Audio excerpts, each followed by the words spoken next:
कलाकार म्हटल्यानंतर कार्यक्रम आले, कार्यक्रम म्हटल्यानंतर आले दौरे आणि दौरे म्हटल्यानंतर आलं हॉटेलमधलं वास्तव्य.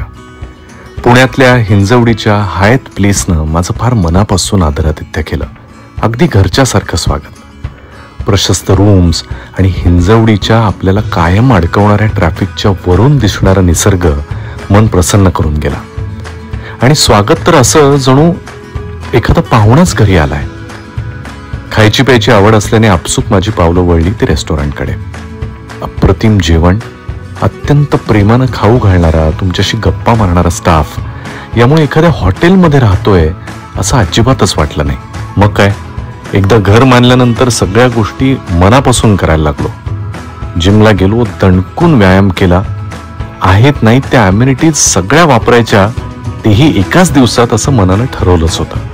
जमेल तितकं एन्जॉय करून, रिलॅक्स होऊन, तृप्त मनानं पुन्हा एकदा कामासाठी रिफ्रेश झालो.